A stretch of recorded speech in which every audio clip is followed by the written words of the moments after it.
Энэ бичлэгийг маань намайг таньдаг хүмүүс үзээд бүр амар гайхах байгаа. Гэхдээ үнэндээ л миний энэ жижигхэн тарих ийм зүйл бодоод энэ жижигхэн бие минь тийм зүйл мэдэрсэн нь үнэн юм хойно яг өөрийнхөөрөө бодлоо санаа зовхгүйгээр хуваалцъя гэж шийдлээ.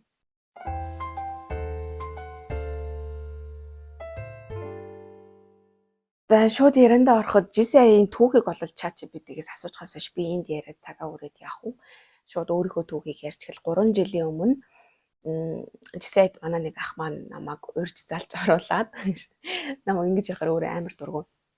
3 жилийн өмнө намайг батлан дагаад GCI-д оруулж ирсэн. Тухайн үед юунд ч орсноо мэдэхгүй, юу ч хийж яваад байгаагаа мэдэхгүй. Гэхдээ би байнга очиод идэг заяа. Тэрний гол шалтгаан нь юу гэвэл зүгээр шоу удах гэж. Бүр нэрнгээсээ нэг юм шоуны сүнстэй заяа. Амар хүмүүсийг хөөргөж чаддаг. Би тэнд очихоор ингээл амар хөөрөл баясаал амар happy chill мэдрэмж аваал за. Яагаад гэвэл нэгдэж тэнд юм random guys-ууд байгаа байхгүй юу?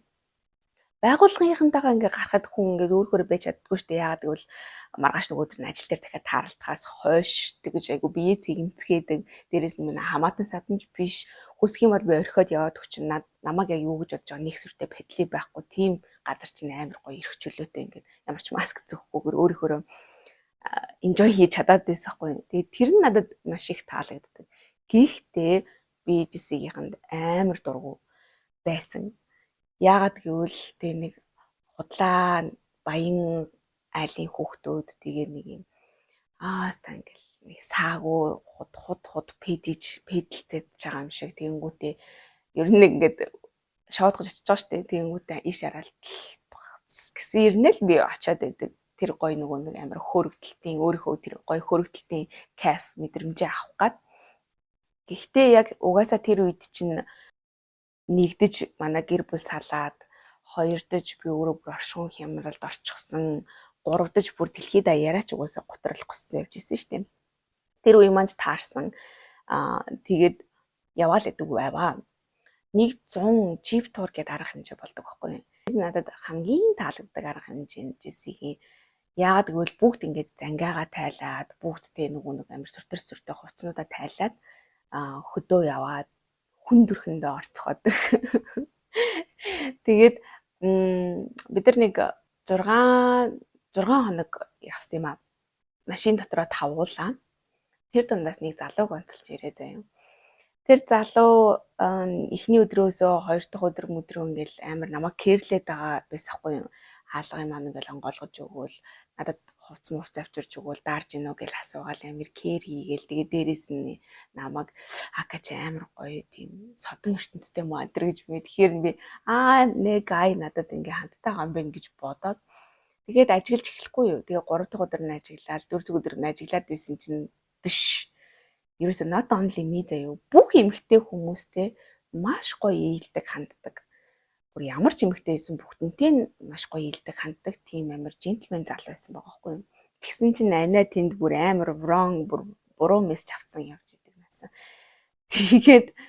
Тэгээд дэш за би угаасаа буруу ойлгосон юм гэж бодоод хамгийн сүүлд яриад яриад суусан чинь хамгийн амар нь би нэрийг сонсч ийсэн хэрнээ царайг нь харж байгаагүй хүн байсан байгаа байхгүй юу.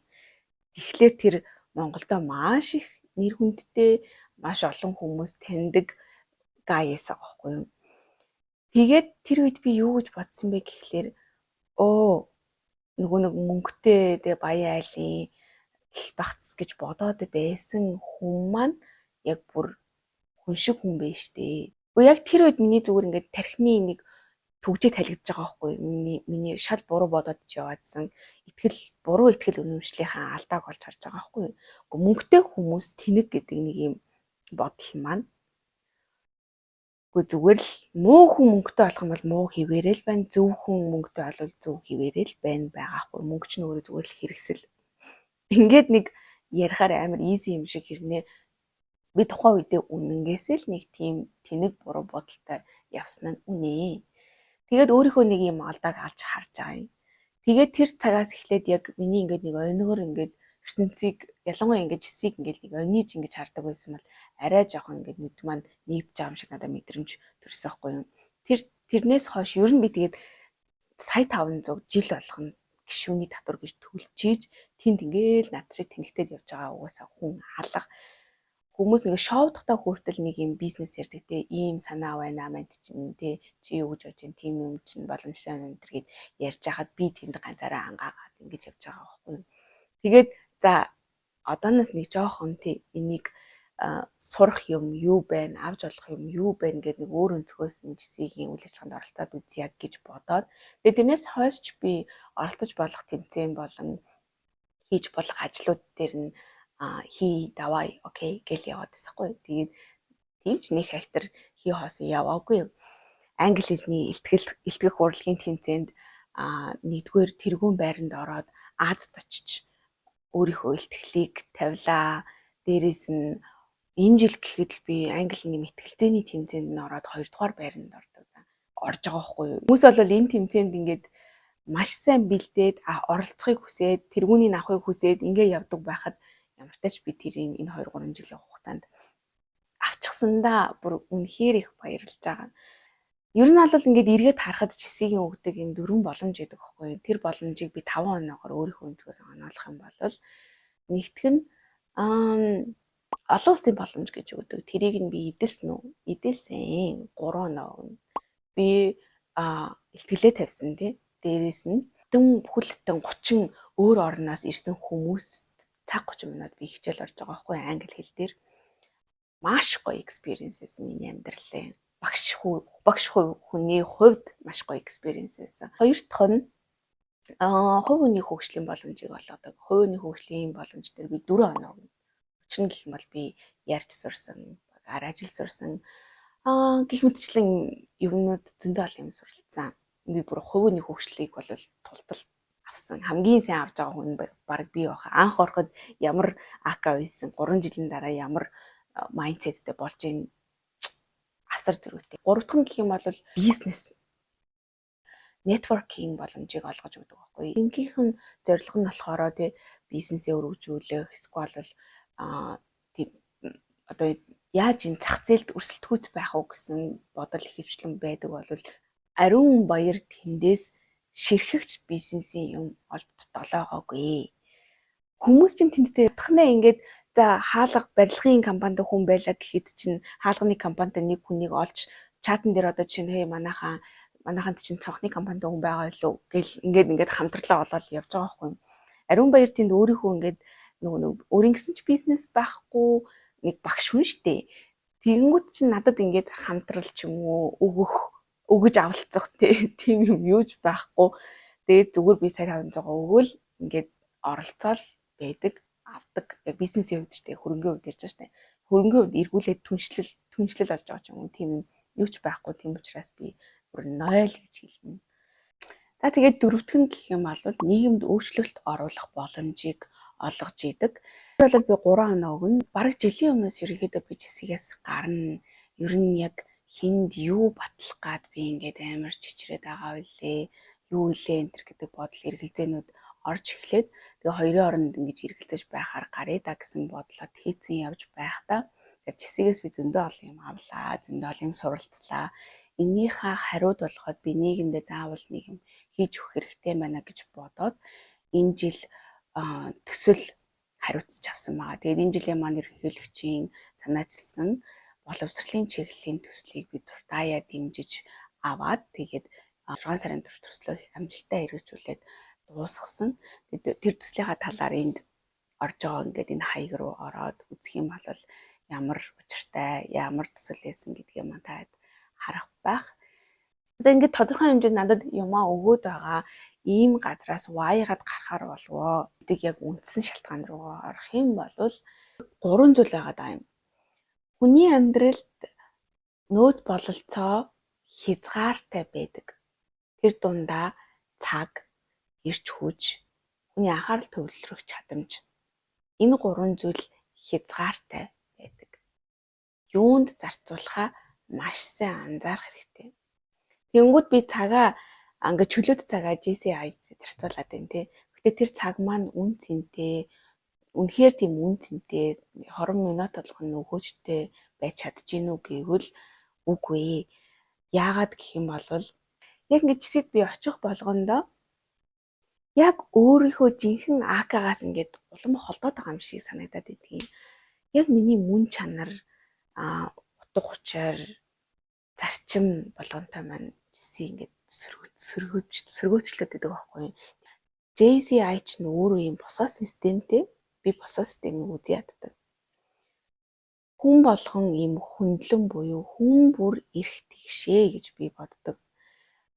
Гэр бүлдээ маань ч гэсэндээ би чиний эгч учраас гэж дүүдээ ингээ ихчрэхдэггүй. Охиндоо ч гэсэндээ би чиний ээж учраас гэдэггүй. Яг л бүгдийнх нь үгийг ингээ сонсоод бүгдийнх нь санаа бодлыг нь хүлээж аваад хэлэлцээд жоох хүүхдийг жоохон гэхгүй том үнийг том гэхгүй ингээл яг л эрх тэгш бүгдэнтэй ингээд харьцаж бүгдийг нь эрх тэгш хүндэлдэг баггүй юу. Гэтэл JCI дээр тийм юм болохоор эсрэгээрээ яг юм босоо шулуун юм ганцхан JCI шигдэхгүй компанид би ингээд дарга цэргийн харилцаанд үнэхээр дургу. Тэгэл нөгөө нэг Stone Bijaka өмсөөл яа би тэрэн дүр амар дургүй. Ингээ цагаан цамц өмсөөл ингээл занга мангаа зүгхээр бүр яг ингээд би биш юм шиг санагдаад санагдаад байхгүй. Чөлөө дарга хэмжээгээр хүртэл тэр дэшээ суу чи доошоо суу. Тэр нь бол үнэндээ ерөөдөөсөө таалагдав. Тэгээд угаасаа л JCI чинь team системтэй хүмүүс тэрийг нь хүлээн зөвшөөрөөд ойлгоод дагаж мөртнө гэд байж байгаа. Харин би чадахгүй нэ гэд гарах гэж байгаа. Ихний шалтгаан болчихж байгаа байхгүй юу. За хоёр дахь нь гэх юм бол эрч хүчвэ би юунд зарцуулаад байна гэж бодохгүй юу. Өөрөө миний онцлог маань интроверт хүн чинь нэг өөрөө нэг юм шуурга заяа.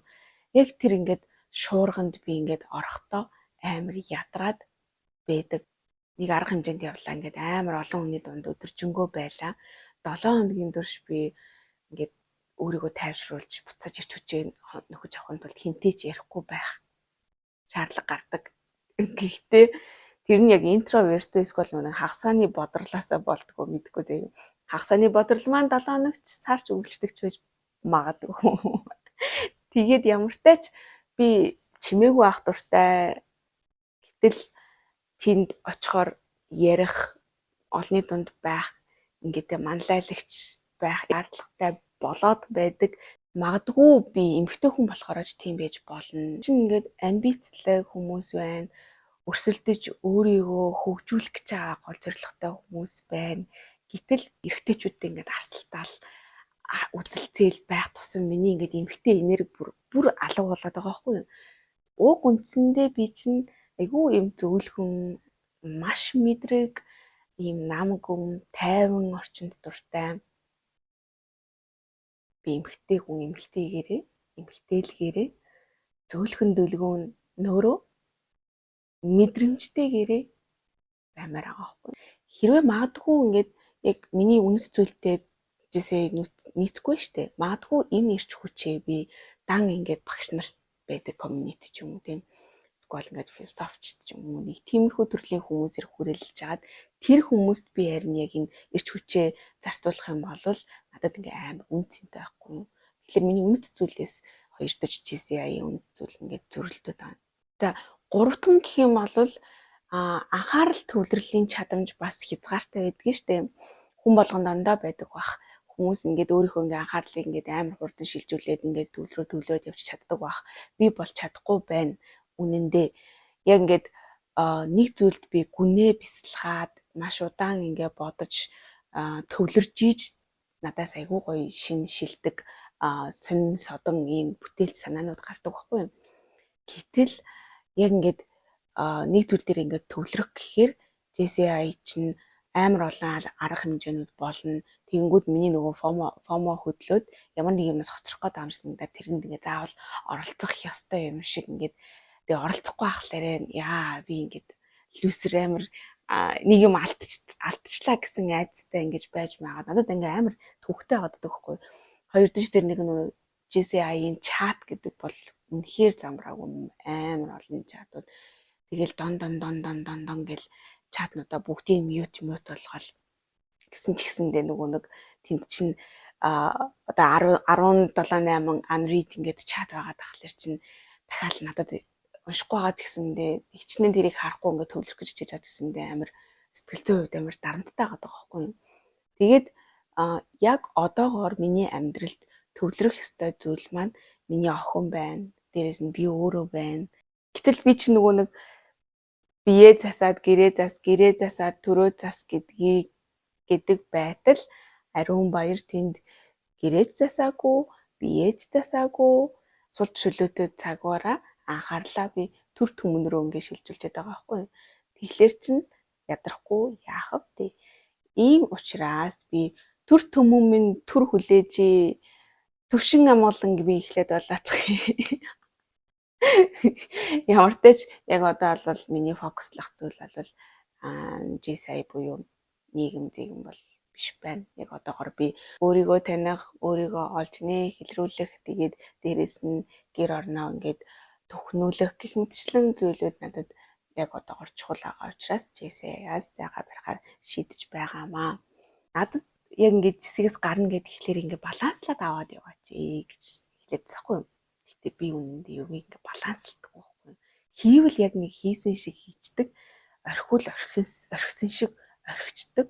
Хоёрын хооронд би ингээд хийн гэдэг бол угаасаа байж болохгүй. За энэ хүртэл ингээд миний бичлэгийг үзсэн байгаа бол танд хоёр шалтгаан байгаа.